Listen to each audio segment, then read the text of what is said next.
Good afternoon, one and all. James here from the EverLearner. It's 5:45. What date are we? 12th of May. It's a Thursday. Spurs Arsenal later on, but we're here for OCR GCSE PE paper 2, and we're going to go up through all kinds of stuff. Sports psychology. We're going to go through some diet nutrition. We're going to go through some facts affecting participation, some participation trends, all that stuff. Let me introduce you to Marta, who never wants to be on the camera but is here, and it's going to be answering your questions. Reminder to all of you, if you are on the hub page, you can type your question. It comes straight through to Marta, and she will either answer it there and then, or she will bring it to me, and I'll answer it in one of the little breaks that we have. Okay, so you can do that. You should have with you your notes pages. We've really gone to town with the quality of the imagery in your notes pages. You need to add details, you need to be making notes, but the imagery does a huge amount of work for you. And just to be clear, the language we have used in that imagery, and also in the session that I'm going to do in a second, that language is absolutely bespoke and specific and robustly relevant for OCR GCSE P 9-1 paper 2. So make sure that's the language that you can then use when you come to write in your exam. This is why we do this session. You should also have your practice questions, perhaps attempted. You should also have your model answers and your mark scheme somewhere in your environment, or you can maybe check up on those later on. If you've not got any of those, link in the YouTube description, or if you're on the hub page below the video, they're there for you, whether you're taking this live with us on the Thursday or whether you're doing this on demand at another time. Okay, we'd also graciously and gratefully, that's the word I was looking for, ask you please to subscribe to the YouTube channel and hit that like button for us on the video. It's just a little thing. It just means that other people find our videos a little bit more often through the YouTube algorithm. It costs you nothing. It's just a nice thing to do. We're doing this for free. Just that little, just all we ask of you, please. We really appreciate it if you do that. Okay. It's like that. And what else was I going to say? Oh yeah, if you're a teacher out there, remember teachers, that if you'd like your students to have access to my main platform, the everlearner.com, an exam simulator, and you're not a current subscriber, you can use that for the next 28 days for free. So why not get these guys a little bit of an advantage going into their exam? We've got literally hundreds of OCR GCSE exam questions in there, for example. They can participate in those. So just give us a shout. Go to the website, click on free trial, and just get stuck in. You know, it costs you nothing, no obligation. We don't want your money. Just get the kids learning better, basically. Okay, Marta, I have the impression I've forgotten something. I don't know what it is. No, I don't think so. No, we're expecting to go this evening around about an hour, folks, there or thereabouts. The way we've set this session up is the first half and the second half will be sort of equally weighted roughly in terms of time. We reckon about an hour overall, so a little bit, 25 to 30 minutes per half session. Get your pens ready, get your notes. Make sure you're ready to go. We're going to start off with some participation trends, and I'll explain it all to you when we get onto the canvas. But I really wanted to make sure that we've got some big picture concept of what sport physical activity in the UK is like today. So, unless you tell me otherwise, Marta, we're going to crack on with this. No, I'm going to make the transition. Here we go. One of the things that OCR wants from us is that we have a decent understanding of the current situation of sport and physical activity involvement. So very much of kindly received from Sport England, whose all of this data is from. I'm going to share with you just some big picture. And why am I going to do this? I want to do this so that you have general awareness of what the context of physical activity and sport is in the UK. And moreover, if you're presented equivalent data to this in the exam in some kind of question, you're in a good situation to interpret it and to almost have a feel for it. So what are we saying? Notice this was measured between 20 and 21. We're saying in terms of gender, we're saying that men generally are more active than female, okay? So we're talking here about men being what we refer to as active, or what Sport in England refer to as active, slightly more than women. Now, why might that be the case? What is the reason for that? Is that because women are less interested? Is this because women, generally speaking, have more on their plate with regard to both professional and domestic roles? That seems quite possible, and so on. We've also noticed here, have a look at this one, we've got a trend downwards. As people age, they become less and less active, and there is a big drop off between the age of 74 and 75. So we've clearly got an issue here with elderly people not participating in physical activity very much. Now, we could link that down to kind of ill health and getting a little bit frail and fragile, but we're not necessarily talking about anything more than walking here, or doing the gardening, or washing the car. So therefore, we could be seeing other reasons why that might be the case. This I personally find really interesting. Basically, the fewer resources you have, in other words, the less money you have, the less likely you are to be active. And those of us with a higher sort of economic clout, we are active more of the time. So in other words, folks, in the UK, money buys participation to a degree.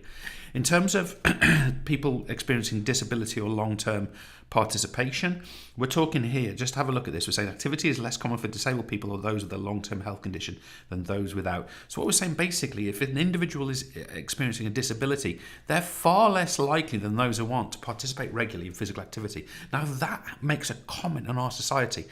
Now, finally, with regard to sort of big picture and ethnicity, I want to show you here that basically people of mixed race and white people are effectively more active and other groups are less active.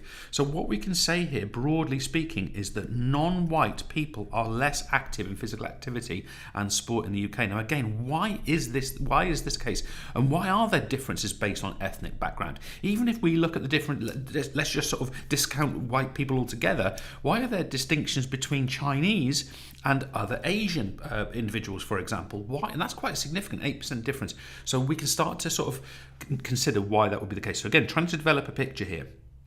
Another thing, and really focusing on the pandemic influence here, what I want to stress to you at this point is that in the UK now, of people over 16, which probably includes you now, you're probably 16 or there or thereabouts or about to be, what we're suggesting here is one of the influences of the pandemic is that people have become less active. Okay, so there's fewer people active. Okay, not hugely fewer. But the other thing we can stress here is that quite a few people are definitely what we'd call inactive, because of course there is a group in the middle that are partially active. So what we're saying here is, just have a look at this, 1.3 million more people are inactive adults, okay? So that is doing less than 30, I believe that's doing less than 30 minutes exercise per week. Now that is really concerning. When we start to consider about levels of obesity, levels of coronary heart disease, levels of if I just put in here respiratory disease, which of course help to be prevented by ongoing physical activity, then we can certainly assume that there are going to be health consequences, not least for these individuals. Let's take it a little bit further. What we're saying here is that activity levels for young people are falling. Okay, so the dark arrow is for teens, 20s, up to 34, and this is for older adults. I'm 45 as I sit here, so obviously I'm in this light grey group. So the people like basically my age, you see our activity levels are coming down, but gradually. But it's only 16 to 34, there's quite a significant drop off.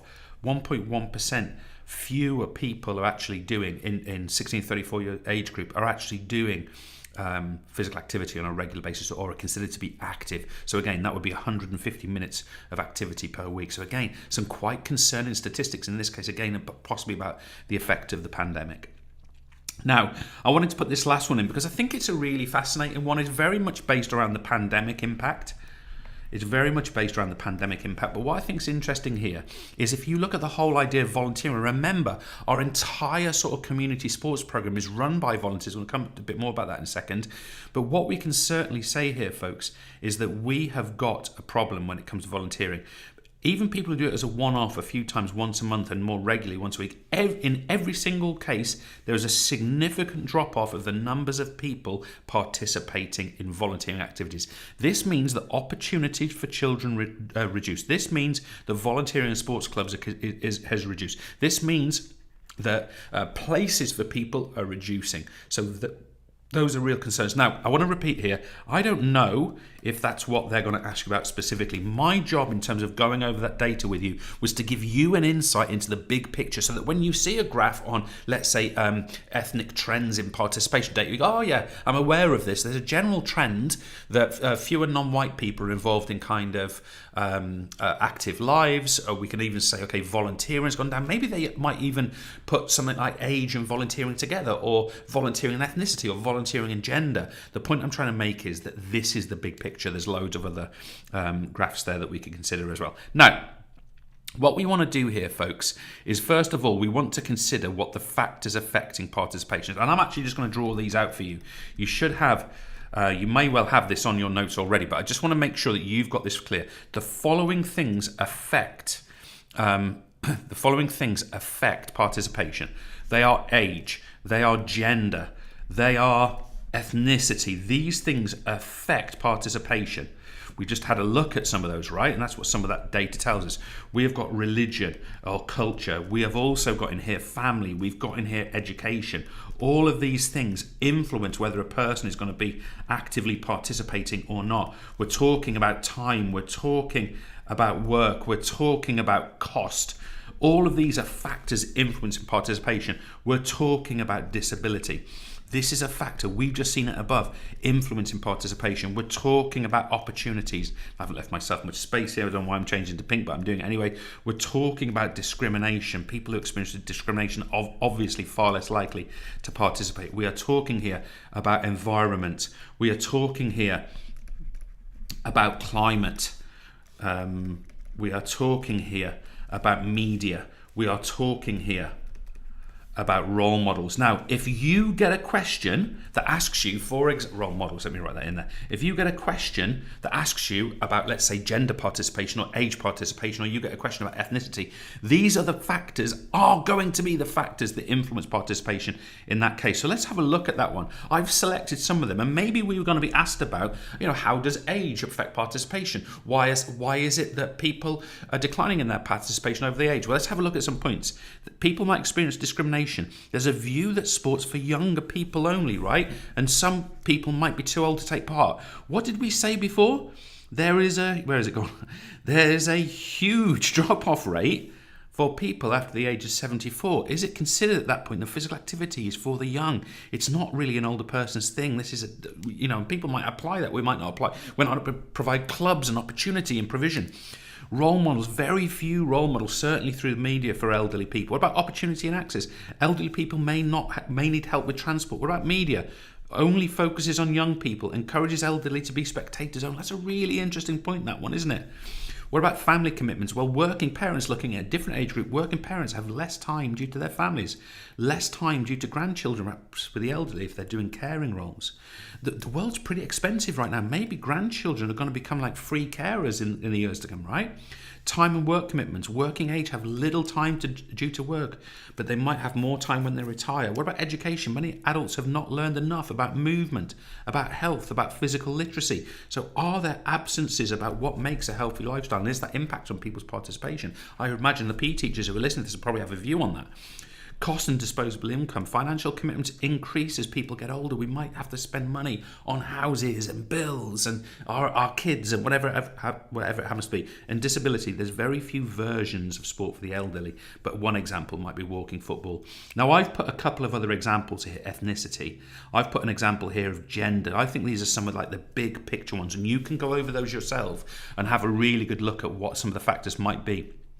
I just wanted to come in here and just talk about ethnicity. There are a couple of what you might consider to be sensitive terms here. And I just want to make sure we're all on the same page here with regard to discrimination. Different cultural attitudes to the importance of sport, role-specific stereotypes for different races of people. And there's these sort of predominant kind of stereotypes and themes that black athletes are fast. This is kind of a broadly held belief in our society. But white athletes are smart. These are stereotypes. There's no evidence to back these things up, but people apply them in their thinking and in their behaviour. I'm sure there's people disagreeing around their classrooms right now. Feel free to disagree if you want. I would simply challenge anyone who thinks either of these is correct to provide one single reliable study that's proven that. And I can tell you there are none. Anyway, I'm not going to get into that now. All right, let's look at some examples. Participation in sport can often be affected by discrimination. We agree. Describe 3 forms of discrimination that exist in contemporary society. So what we're doing here, folks, is we're going back to our thing here and we're talking about examples of discrimination in sport. Okay, so let's have a look at this. What have we got? We have got sexism can cause fewer females than males to take part in sports like rugby. That's a really important one. So sexism is a form of discrimination and it can discourage women from doing rugby. High costs can cause those with less disposable income not to be able to. So this is like exclusiveness. So exclusiveness is a form of discrimination. Some people can't afford to do certain things. And homophobia can cause gay people to avoid sports like men's football. That should be a little apostrophe in there. So men's football, there's still very, very, very, very few openly gay men taking part in men's football, certainly at the elite level. Why? Why is that? What is the culture around that sport which makes that the case? Why is it not considered to be a warm, welcoming place of people of all kinds, whether that be sexuality or any other thing? Obviously, as a society, we believe that's the right thing to do, and rightly so, but it's not happening. Why? So there's a form of homophobia, there's some kind of homophobic culture within that environment, and we can achieve marks for it here. Next one, using the graph, and we must use it to support your answer. Analyse the impact of gender on participation in physical activity. So I'll let you look at the graph in more detail in your question packs, but what have we got here? The graph shows that across the age range, males participate more than females. So in both ranges, males participate more. Both men and women have become less active in adulthood. So we see a decline in both men and women. However, there are more men active than women. So here we've got more men active than women. This must mean that there is a greater dropout rate for females. So we've got a big dropout rate here for females, and we can interpret that from the graph. Okay, so we must use that graphical interpretation to form some of our answers. Now I'm going to go straight into goal setting here, and obviously we're going to come down to our SMART principle. Let me just find my place in my notes. I meant to have it ready for us here. Let me just get down. I'm in the wrong place. Just bear with me a second, folks. So, yeah, I really am in the wrong place. Here we go. Okay, so here's why we use goal setting. So we're moving into our sort of a sports psychology skill, which is stuff here. Why do we goal set? Okay, well, we know it motivates. We know it helps to optimize performance and just make best possible. So we're trying to get the best possible performance optimization processes, and we do that by setting goals for our athletes. Can I stress as well, it's really important to get this optimization process right, that we set both individual and team goals. It's not okay just to set kind of team tactics. We need to set individual goals as well, whether it's, you know, in a hockey team or a netball team or a team of gymnastics in a team competition, whatever. Goal setting also informs progress. Have we achieved those things? It increases satisfaction. Think about the achievement of meeting goals. It's a really powerful aspect of this. What about confidence? Confidence is something that can really be gained because the achievement is taking place. It can control stress. One of the things that's stressful about sport is not knowing what you're trying to achieve. And if your goal is always the outcome, winning and losing, I'll give you a little insight into sport. In most cases, most sports performers lose. Okay, or put in other words, they don't win. Okay, you might be thinking, well, in a rugby match, one team wins and one team loses. Well, sometimes they draw. The other thing is that most sports aren't 50-50, one team against another. Most sports, there's 8 races and 1 wins, for example. So statistically, we lose most of the time. So if we judge on outcome, that's not helpful. By controlling stress, we can judge ourselves, set goals on the process, the technique, the personal best, and then perhaps we might perform better. We can reduce anxiety by knowing what we're aiming for. We can give focus to the important aspects of performance, and we can encourage athletes to adhere to training, to not give up, in other words. Now, you will know your SMART principle. I'm sure you've covered this in a lot of detail. What I want to do is take it a touch further. So when we're talking about goals being specific, what are they specific to?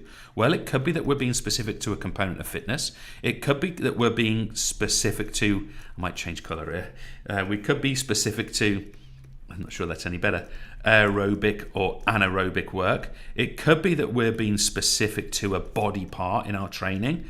It could be that we're being specific even to a role in our sport. Think about a hockey goalkeeper's training would be very different to a hockey striker's training, right? Because they have completely different roles.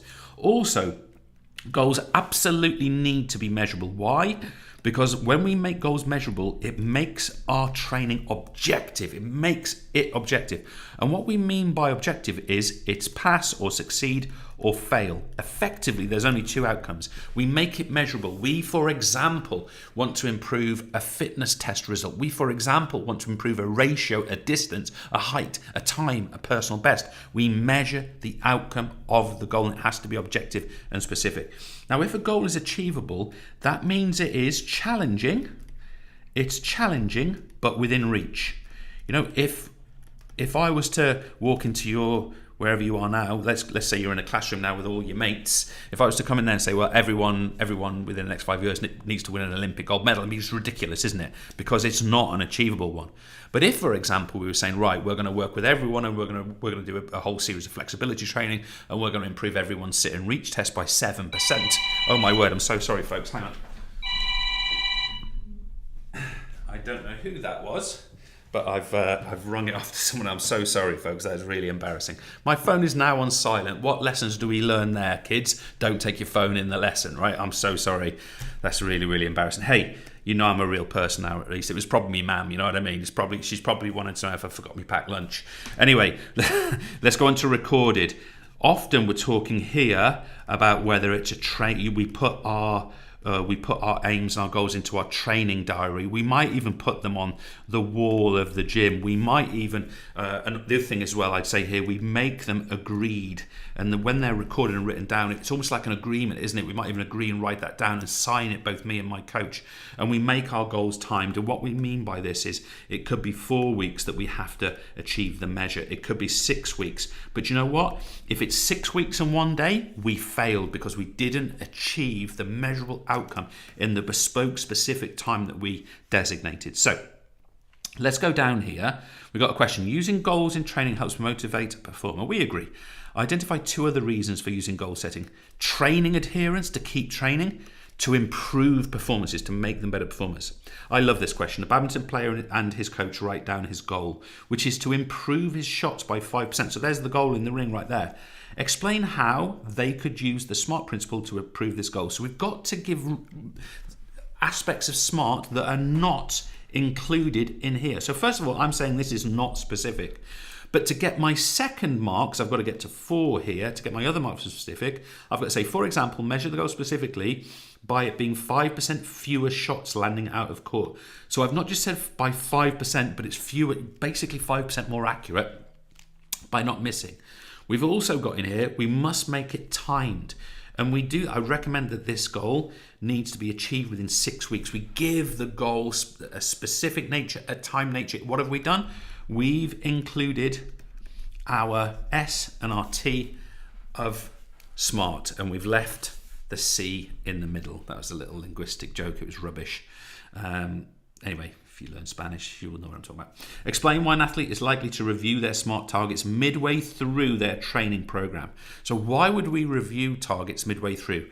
Well, we do because we're monitoring progress. We can adapt the goal and we can update the goal. Okay, so some really nice words there. Monitor, adapt, update. Okay, so that's there's some of the things that goal setting will allow us to do.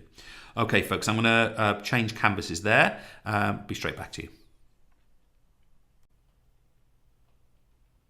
Let's do a bit of guidance, and guidance basically is how we present information to people. Effectively how we present info. And I'm going to look at 4 methods. I'm sure you've got some familiarity already, but the first one is visual guidance. And long story short, folks, we often use a demonstration when we want performers who are learning something to be able to recreate that which we want them to learn. Okay, so a couple of things about visual guidance. First of all, we tend to do it via demonstration. I like to think that this person is demonstrating to this one. I think that's what's happening here. I reckon this woman here is an absolute killer gym instructor, and this guy's just hanging in there. In fact, if I look close, he's rotated his hips. I'm not happy with that at all. This is a flat back. This guy's having a mare here. Get on with it. That's rubbish what he's doing, actually. Anyway, so the reason we do a demonstration or we provide video guidance or we have a wall chart maybe next to a piece of gym equipment or something like that is for the learner, it creates a mental picture. So this guy here can sort of dream up what the position looks like. Here's me and I'm doing it just right. So he can, what have I drawn? He can picture, I'm trying to think what that looks like. It looks like a golf club that's about to fall off the edge of a broken table. Anyway, so he's trying to picture that which has been presented to him previously. He's held that image as long-term memory. Why is it good? It's really good for beginners. So we can call beginners novices. We even call them cognitive stage learners sometimes. Because people who are beginners, they need that picture to call on in order to reproduce. We call it motor reproduction, the skill. The other thing is it provides that mental picture for beginners. So that's why it's really, really important. But there are some negatives. And remember, we are evaluating here. This is an evaluation. We're giving positive and negatives. On the negative side, the demonstration might be poor quality. Now, if this guy was the demonstrator, that is not a good demonstration. Hers is fine. But it can be time consuming. So remember, with demonstrations, you often bring in the whole group in. If you take each portion of time for the individual learner, say it's in a PE lesson, for example, that's a lot of collective time that's being used up for a demonstration, especially if you have to repeat it. The other thing is that we don't develop a feeling of the skill through a demonstration. Now, we do here because the person is actually doing it at the same time, but from the demonstration, there's no kinesthetic sense. So one of the things we do is we often make coaching points, and this is a form of verbal guidance. And don't be surprised to know that verbal guidance is often done alongside visual. They're often combined together in order to actually, get the full picture and understanding. It's in coaching points, it's instructions, it's often from a coach. It could even be things like tactical instructions. Okay, this is the kind of thing that we're talking about. Why is verbal guidance good? Well, first things first, it can be combined. I just mentioned that. Secondly, you can do it either individual coaching, which tend to be very technical and very impacting, or you can do it with a group, which of course becomes more general. It's quick or immediate. And what I would say here is it's responsive. I'm not sure how well you can see that yellow on that white. It's responsive because you can detect an error in the performance and you're in and you're giving that detail. It also allows for fine-tuning. What a lovely term to get into our exam answers. People like receiving verbal guidance. Hey, if you do this, you'll do it better. Hey, try this one. So that's a really nice way to do it. Leads to a better understanding of the skill. Okay, so understanding, this is what we call like cognitive learning.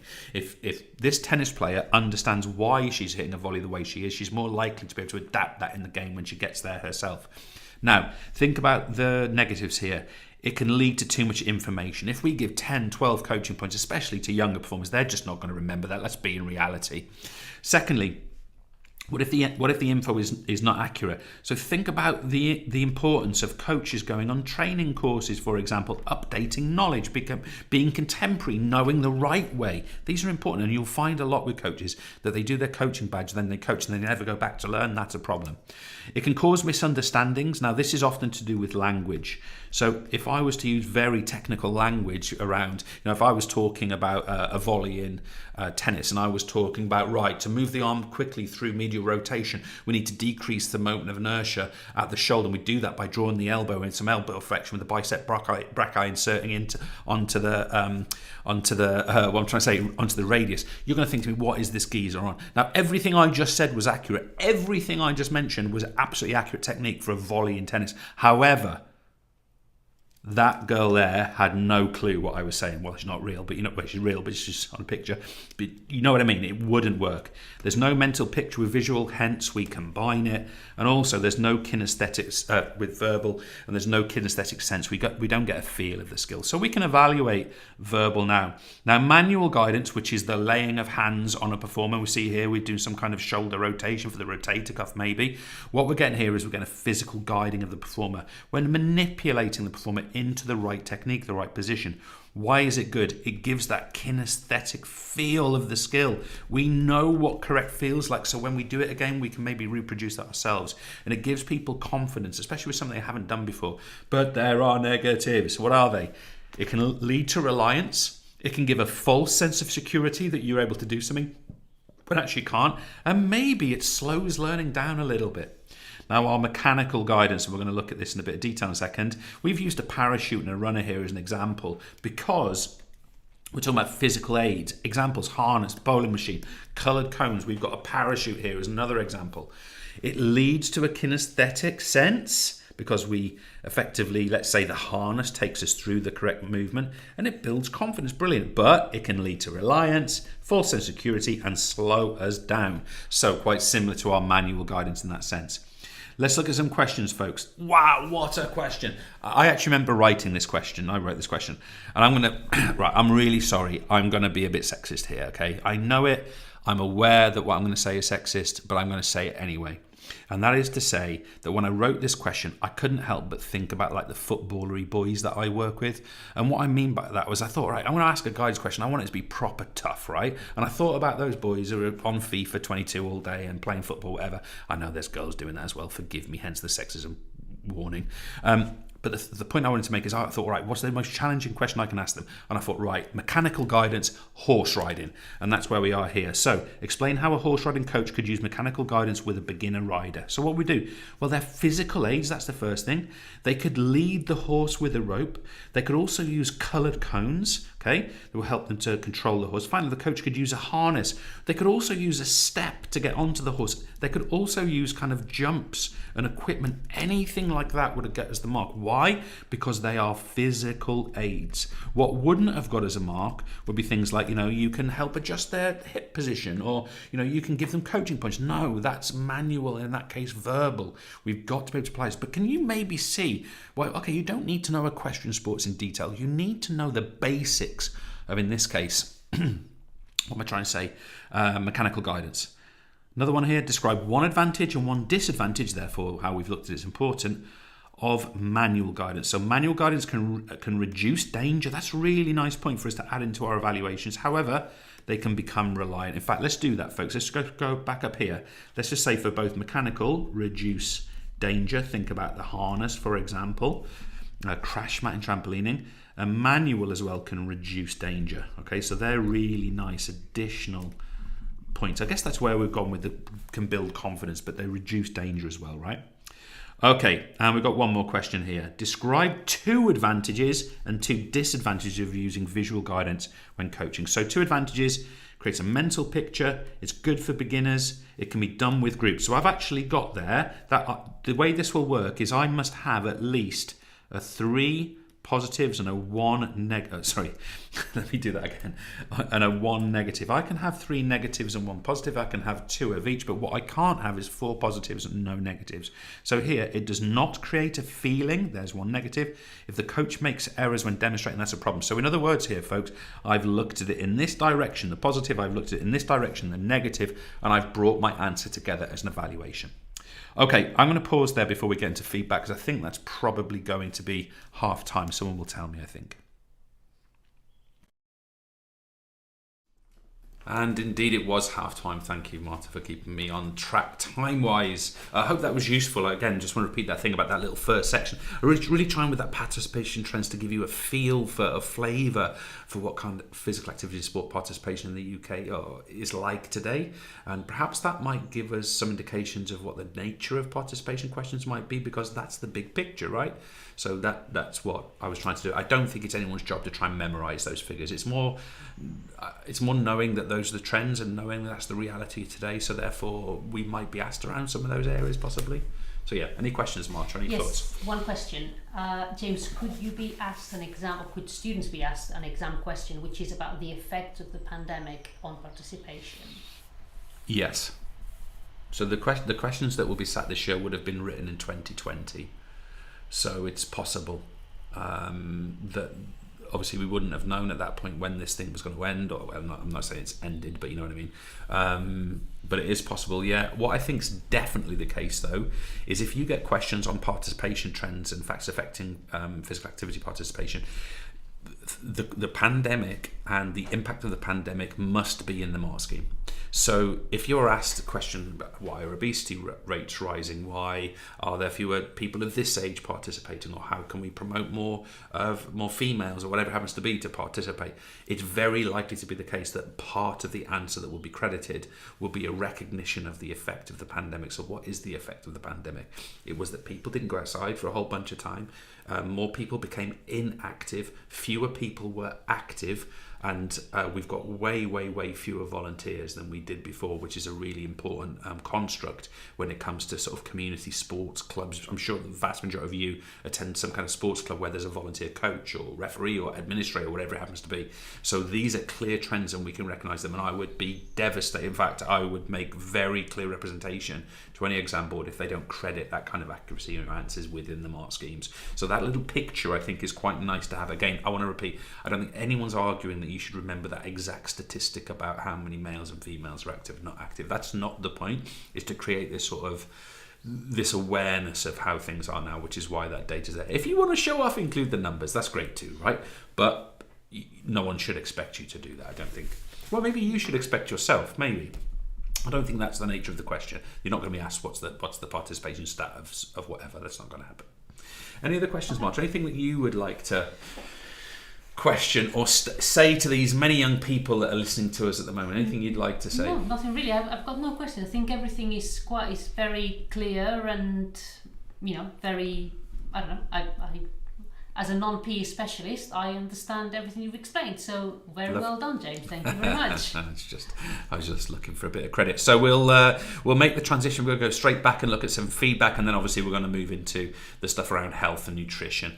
We expect this part to be give or take same length as the first part. Predicted finish time, folks. We will be finished around about sort of 7:15, 10 to 7, there or thereabouts. Okay. With that in mind, let's get onto the canvas. Okay, let's do feedback. We have got a whole load to do here. We've got 6 types. Now, I would just sort of mention to you that they're kind of grouped into this pair here, this pair here, then obviously this pair here. Can I also stress to you that it's absolutely the case that extrinsic feedback can be positive feedback, for example. That intrinsic feedback can be knowledge of performance, for example. These are not distinct categories. What cannot happen is that intrinsic feedback can be extrinsic feedback. That cannot happen, all right? But across those groupings, they can obviously match each other. Oops, didn't mean to do that. Okay, so let's go forward. What is feedback? Feedback is information about a performance. Okay, so it's information about performance. Let me choose a lighter colour. It's information about performance. And by the way, it can come in different forms linked to our guidance, for example, about a performance. So for example, if I think about extrinsic positive feedback, knowledge of performance, a coach could give us verbal guidance and say, that was really nice forehand technique there. I really like the way you bent your elbow on the volley. Okay, that would be extrinsic knowledge of performance, positive feedback. Okay, so it can be in the form of, let's say, our verbal guidance, but let's not confuse things too much. What is intrinsic feedback? First of all, not surprisingly, it comes from within the performance. So the most important thing is it's a feeling for how the performance went. Now, this can be anything from, I think really great examples of this are, do I feel balanced?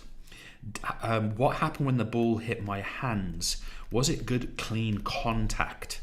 These are great examples of intrinsic feedback and give us information about what the performance. These are actually really useful, right? You'll know from your own sport and technique that if you're out of balance, you're trying to adjust, right? Well, if you're out of balance, that's a form of intrinsic feedback coming back to you, so you're trying to get back in balance.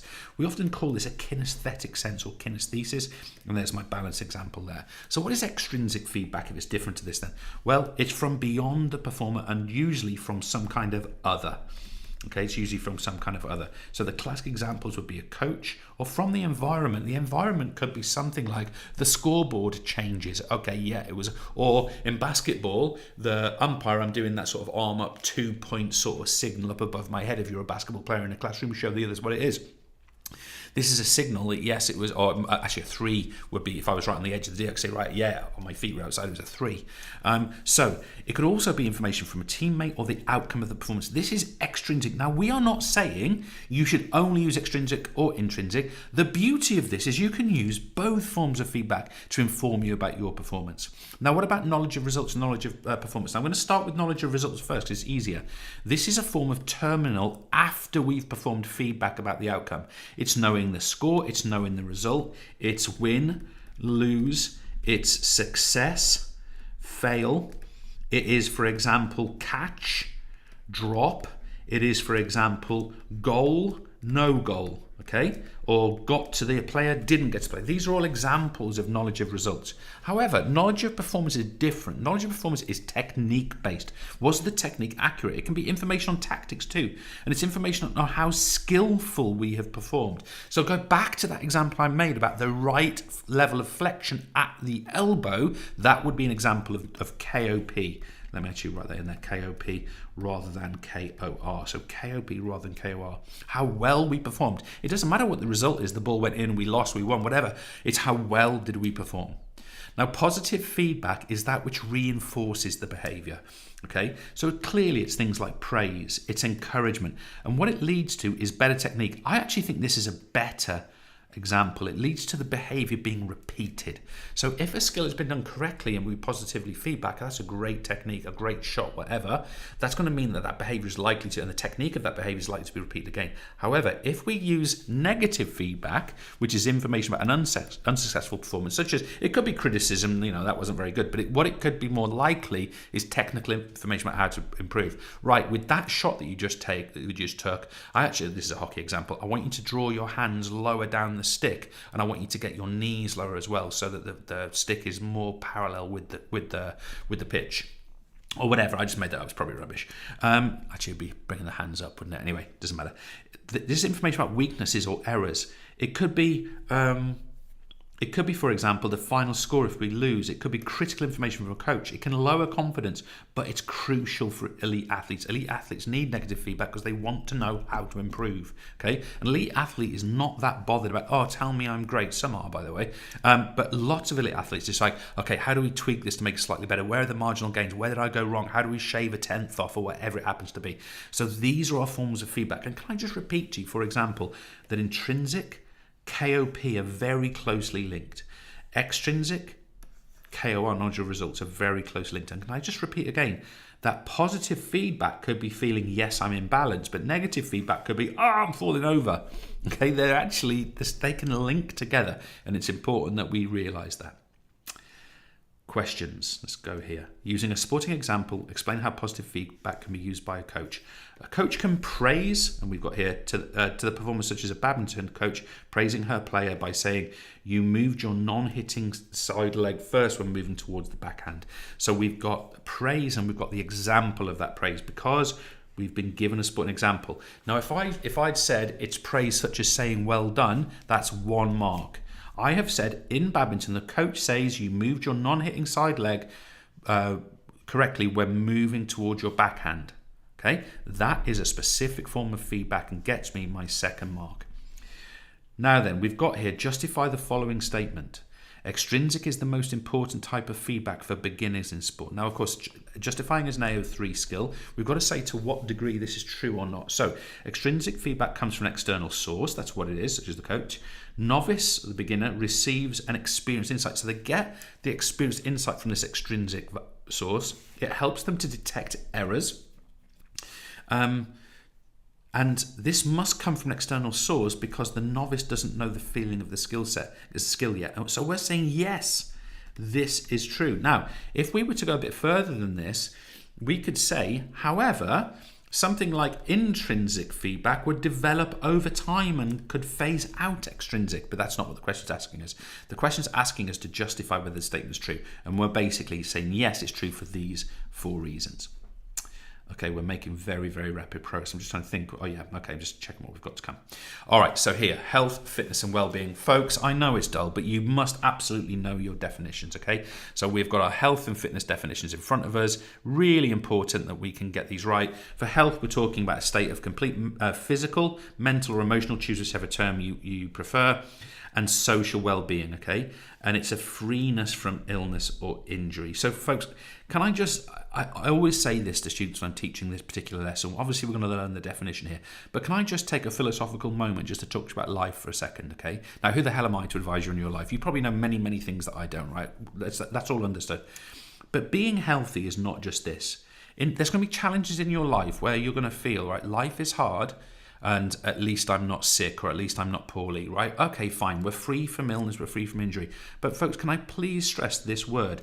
This is about being physically well.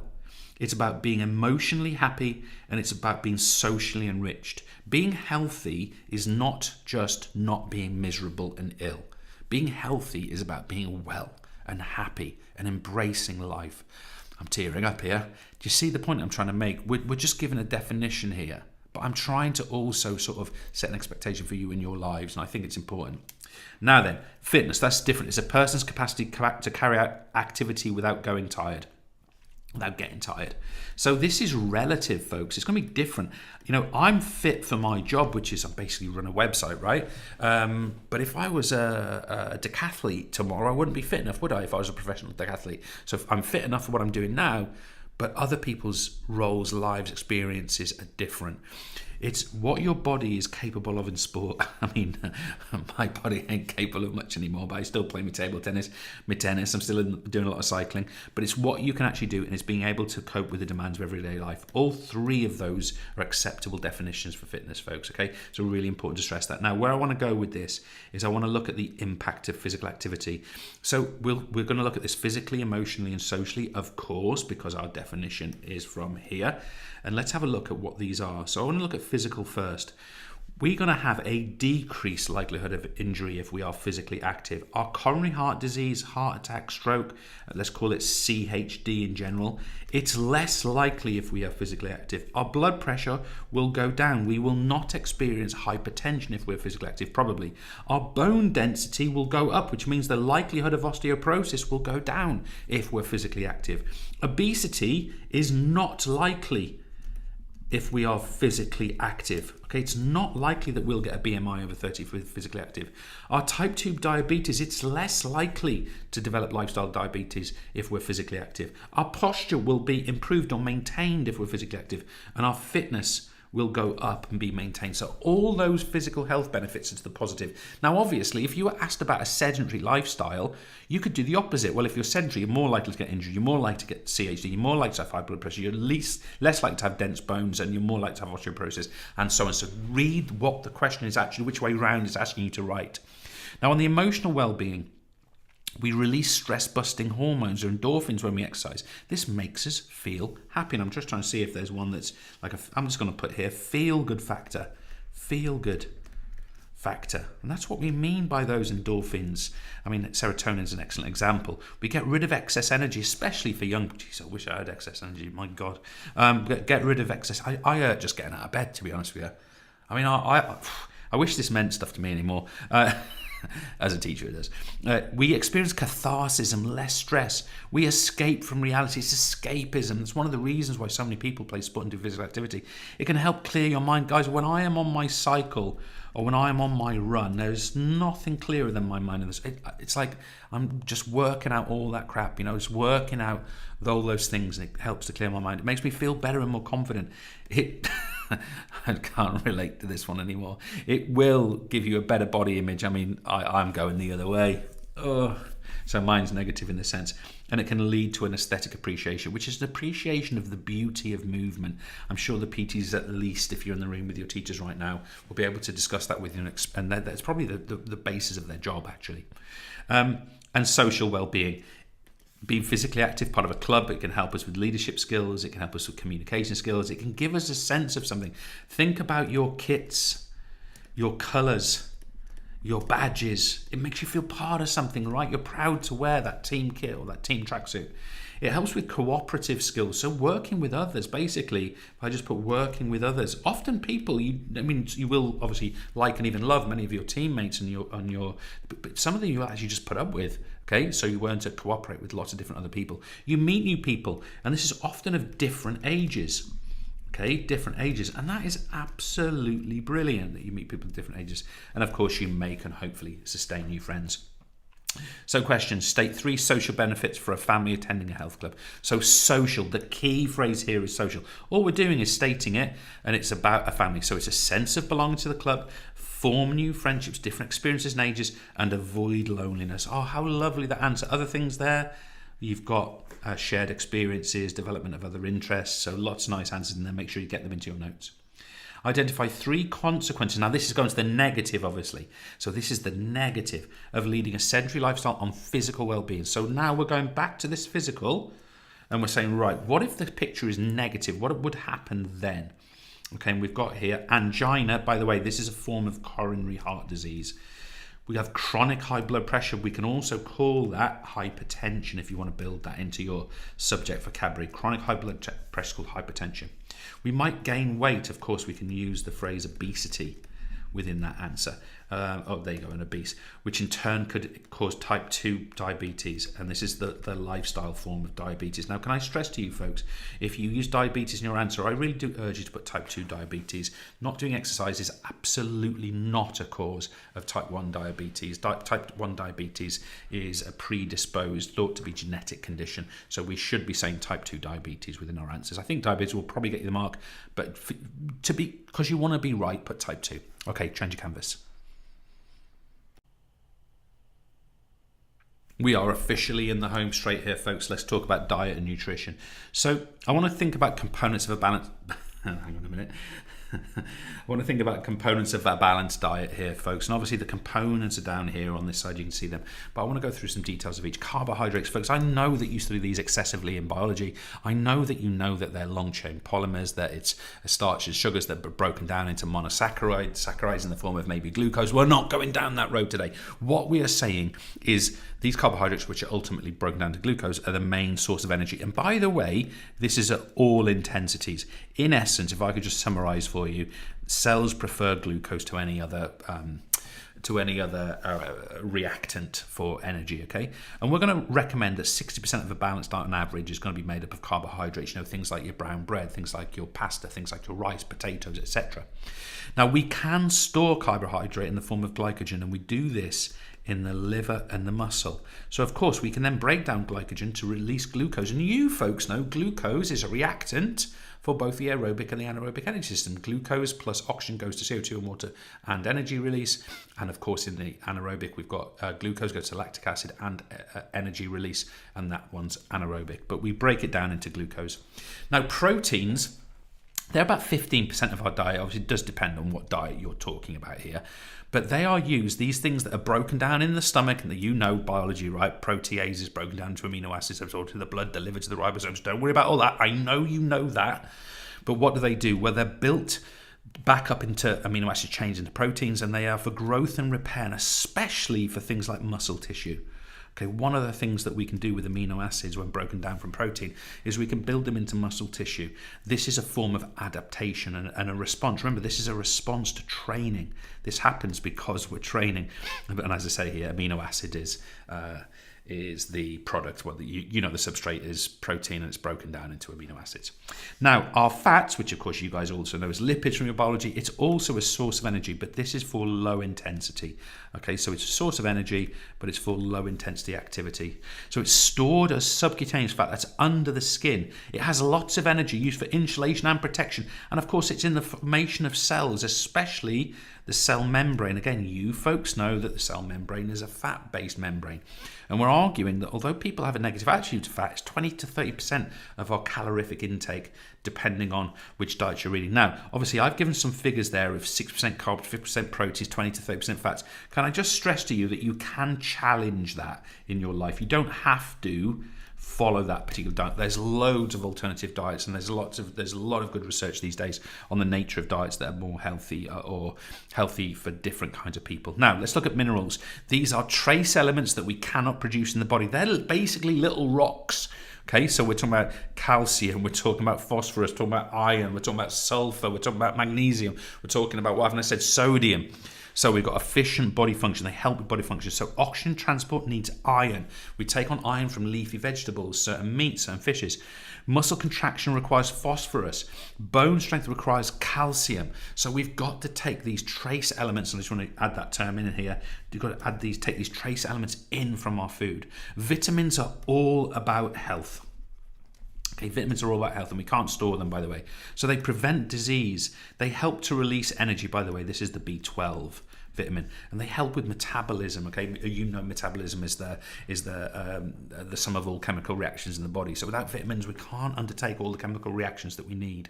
We also need fiber in our diet. We get fiber basically from veg. Okay, and this is important for digestion and the regular passing of poos. I didn't know how else to put that. Can I also say that fiber is important for water absorption? And you folks know all about water absorption, don't you? Because and fiber, because you know it happens in the large intestine. You've done that in your biology. And water, of course, for preventing dehydration. It helps us hydrate. It maintains blood plasma levels. It helps us to sweat, and therefore that's a cooling aid. And of course, water is required in the cell to form that cytoplasm or sarcoplasm. So you might know it as cytosol, depending on where you're studying this. And that water is required for those processes. And of course, that water gets into the system because of the presence of fiber through osmosis. You guys are studying that in your biology. Just making links to your biology there to help you folks. Now, questions. What have we got here? Describe 2 ways in which a healthy level of protein in the diet is good for a sports performer. Well, it helps for muscle growth, it helps with repair, and because it's part of the adaptation process, we can even go back to some of our paper 1 stuff and say it's actually for hypertrophy. We've also got the production of hormones and enzymes down here as an extra point. Now we've got an analyze. Analyze this graph of consumption of carbohydrates before, during, and after running a marathon. So obviously you'll have this graph as a bigger picture in front of you. But what have we got here? Before the race, the runner seems to be carbo loading. Look, you can see this increase in carbohydrate consumption. Okay, the consumption peaks the day before. There's the highest one. We've got means they will have more energy. That's what carbohydrate is for. And they can store glycogen. One negative could be that the runner might feel heavy. So apparently carbs, if you've got too many of them, it makes you feel a bit heavy, a bit bloated. We also hang on to too much water as well. The runner eats carbs during the race. You can see that here. So that get that correct. And this might be the form of energy gels. Finally, the runner replenishes carbohydrate after the race and replaces lost glycogen. And that's that one here. So what we've got here is we've got the application of our knowledge of carbohydrates. Now, can I say to you, I can't see a question that challenging necessarily coming up on the paper, but my job for you is to prepare you for really challenging questions that could come up. I think that's right up there in difficulty level personally. I don't know if all the teachers around me agree. I think that's a proper hard question, but we put those hard questions into practice so we are ready when we go into that exam hall or equivalent. Now, talking of hard questions, here we go. Evaluate strengths and weaknesses, the effects of carbohydrate, fat and protein on training quality. Describe the long-term effects of regular training on the respiratory system. So like always in our OCR GCSE PE, in our 6 marker, in this case we have paper 2 content and we have paper 1 content, okay? Always, and it's also the case for paper 1 6 marker as well. So what have we actually got from paper 2 here? We've got this here. Evaluate, must give the strengths and weaknesses of carbohydrate, fat and protein on training quality. So let's go through this. Carbohydrates are the preferred source of energy. 55 to 60% of dietary intake. They allow us to train at higher intensity without fatigue.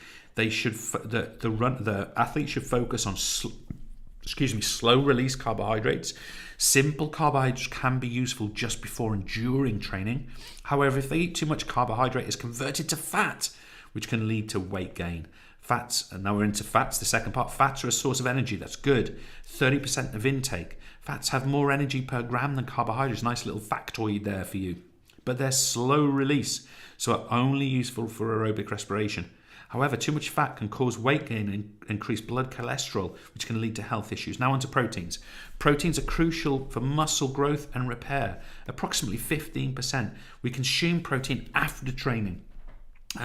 This helps us to strengthen muscles. What about I'm actually into the second part of the answer. But can you see how I've given both strengths and weaknesses for both of these? Okay. In fact, I'm going to say for protein, I didn't give any weaknesses for that. Now, that's absolutely fine. But obviously, what we're trying to do is evaluate, give both sides where possible. I think it's probably fair. If we want to give a weakness of protein, it's actually hard to ingest. Okay, so it's actually hard to get any more than about 30 grams of protein at any one time. So it's quite hard to ingest. I've got to put that in there. Now, because we talked about proteins, this last one, can you see how I've linked these two parts together? I've said here, as this helps with the adaptation process of the respiratory system. So now I'm into part 2. Where are we? Respiratory adaptations include increased strength of respiratory muscles, and that could include things like the diaphragm and intercostals. This causes greater tidal volume, greater exercising minute volume, and a greater delivery of air into the lungs, which in turn leads to a greater delivery of oxygen to the working muscles. Capillaries around the alveoli grow, and there's a greater number of alveoli. There's a greater surface area for diffusion. So I'm clearly focused on the respiratory system long-term adaptations, and therefore an increased rate of diffusion. Again, this means a greater delivery of oxygen. The athlete is capable of performing at higher intensities of exercise aerobically. What an answer. Now, listen, I don't know whether it's realistic to say to you, hey guys, you can do this, it's super easy. That's a tough, challenging question, okay? But I would argue you can have a right good go at that. And look, who knows, maybe this question or something like it comes up and you folks can have a right bash at it. Last thing, it's about water. Explain why an endurance cyclist drinks fluid throughout their performance. They do it to avoid dehydration, so the blood doesn't thicken. They maintain it to maintain temperature, to keep reactions fast, to not crash within the peloton, and to delay muscle cramps. So some nice additional information there for water. Prevent cramps, keep reactions fast. Okay, so the nice stuff. You could maybe also talk in there about maintaining concentration, not making mistakes. would be nice things for us to add in. Let's go and do that. Let's actually put that up there.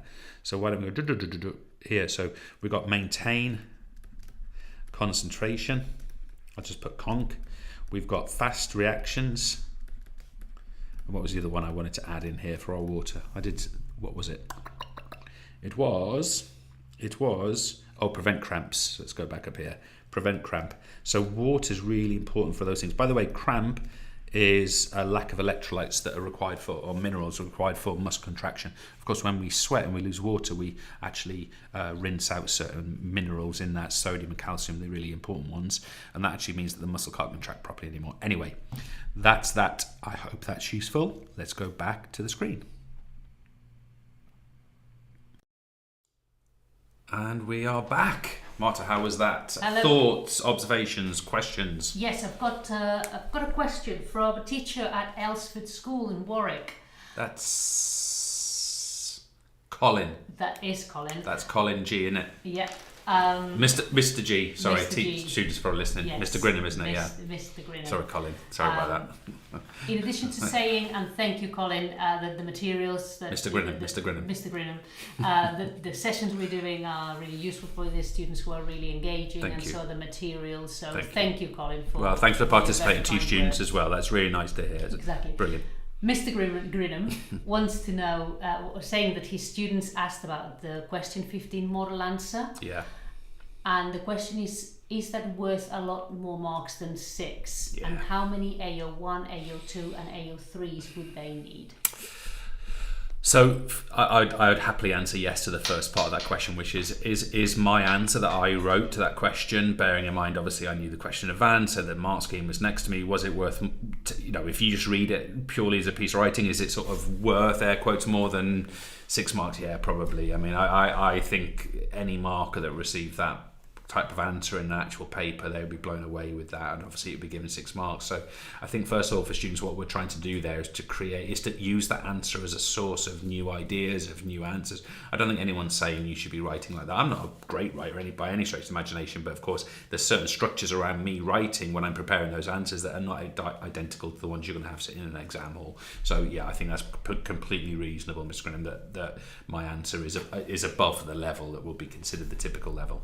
In terms of how many points that you should make, I think it's really difficult to answer that particular point in terms of how many AO1s, how many AO2s, how many AO3s. First of all, OCR distribute their AO1, 2s and 3s within 6 mark questions differently for each question, which actually makes it quite hard to know which one you should do, because sometimes it's 2, 2, 2, sometimes it's 0, 2, 4. Anyway, so that I've got some images on that if you want them, Colin. I can send them to you if you're interested. But there's 2 things I would say. One is to never leave any knowledge about the topic in your mind. That knowledge needs to go down on that piece of paper. I know that sounds like quite a blunt statement, but why would we leave any knowledge about something in our head because we happen to be trying to make 3 points and then 2 and then 4?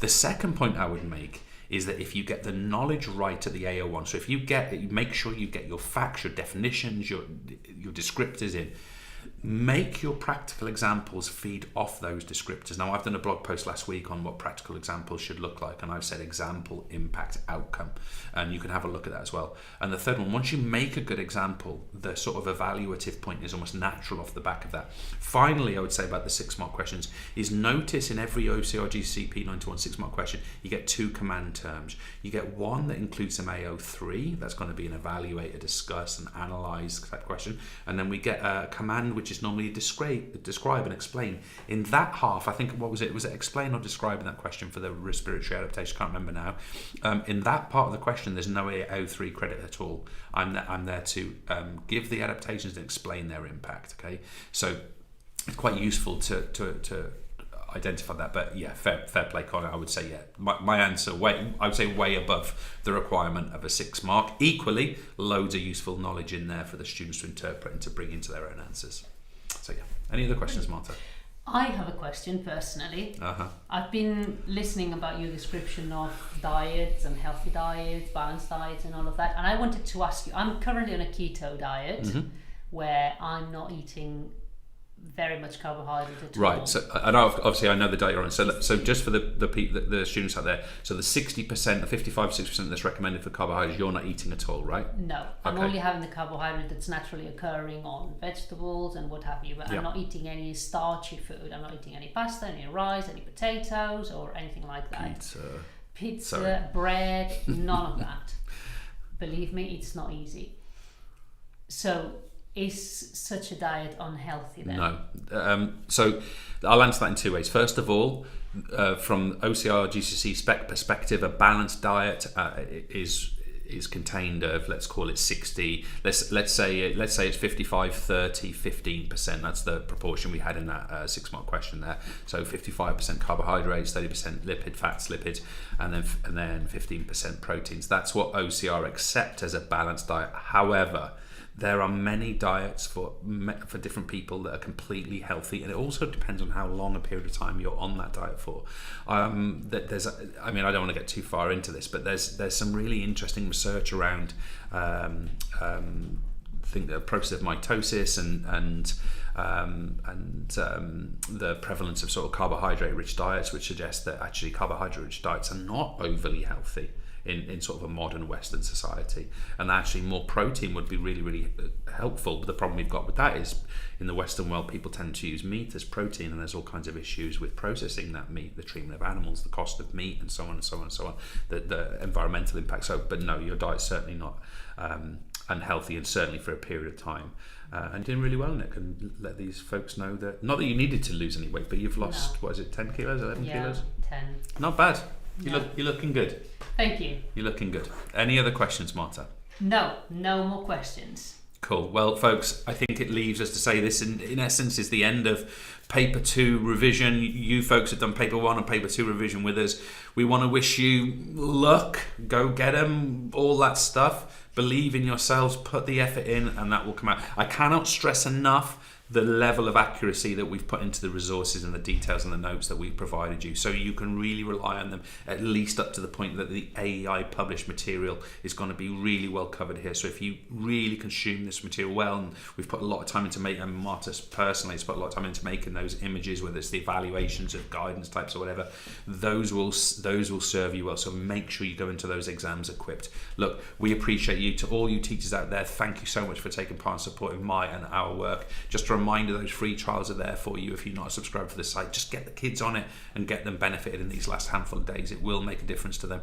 And all it is for us to say is thanks again. Have a wonderful evening. We've got, I think, we're doing the shopping. We're sitting outside our daughter's dance class waiting for her, and who knows, by about 10 o'clock tonight we might be able to put our feet up. Marta, you never know.